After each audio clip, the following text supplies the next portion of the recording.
देखिए, जहां तक दो राज्यों में ये जो चुनाव हो रहा है, विशेष तौर से महाराष्ट्र और झारखंड में, दोनों राज्यों में हमारा जाना हुआ है।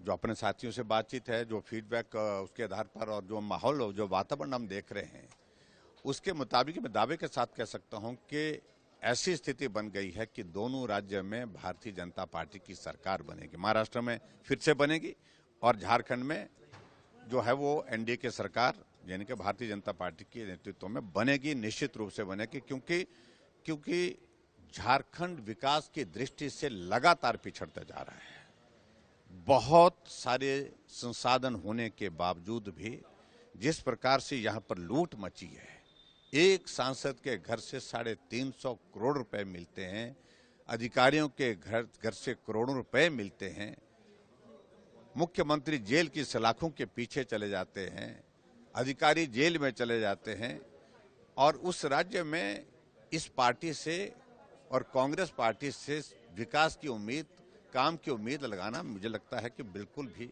उचित नहीं होगा। इसलिए एनडीए की सरकार, ईमानदार सरकार, और जो झारखंड के हितों की रक्षा कर सके और उसके साथ डबल इंजन के सरकार केंद्र और ज्यादा मदद कर सके झारखंड को विकास की दृष्टि से आगे बढ़ाने के लिए, ये माहौल हम सब जगह देख रहे हैं। निश्चित रूप से सरकार बनेगी और बहुत बड़े बहुमत के साथ सरकार बनेगी।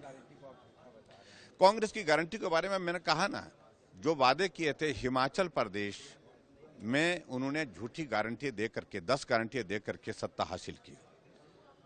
2 साल बीत गए, अभी तक एक भी गारंटी पर काम नहीं हुआ, एक भी गारंटी पूरी नहीं हुई हिमाचल प्रदेश में। और इसलिए हम कह रहे हैं कि हिमाचल प्रदेश का अनुभव से हरियाणा ने सीखा।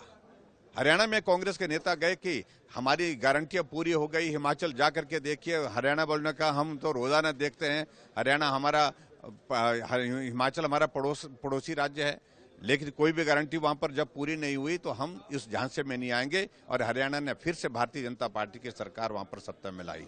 और इसलिए झारखंड में भी आकर के हम यही निवेदन करने के लिए आए हैं कि जो हालात कांग्रेस पार्टी ने हिमाचल प्रदेश के कर दिए, जहां कर्मचारियों को सैलरी नहीं मिल पा रही है, पेंशनर्स को पेंशन नहीं मिल पा रही है, और गारंटियों की तो बातें, वो मुख्यमंत्री मुकर गए हैं, गारंटियां हमने दी नहीं, जो दे करके आए थे वो चले गए, वो वापिस दिल्ली चले गए, इसलिए हमारी जिम्मेवारी नहीं है। तो इसलिए जहां भी उस तरह के हालात ना बने, इस बात को सुनिश्चित करने के लिए यहां पर भारतीय जनता पार्टी की सरकार बनना, एनडीए की सरकार बनना, ये आवश्यक है। और जो हालात देख रहे हैं हम निश्चित रूप से बनेंगे।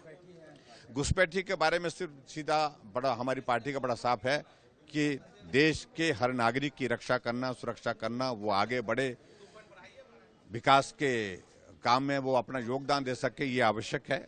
लेकिन विदेश के लोग यहाँ पर आकर के यहाँ के संसाधन, यहाँ की सुविधाएं लेकर के यहाँ के इस देश की संस्कृति के खिलाफ काम करें, देश के संविधान के खिलाफ करें, देश के विरोध में काम करें, इस बात की इजाजत नहीं। पहला काम घुसपैठियों को एक एक को आइडेंटिफाई करना, उनको चुन चुन करके बाहर भेजना, उनको हटाना, उनको भगाना, ये हमारी सरकार का यहाँ पर लक्ष्य रहने वाला है।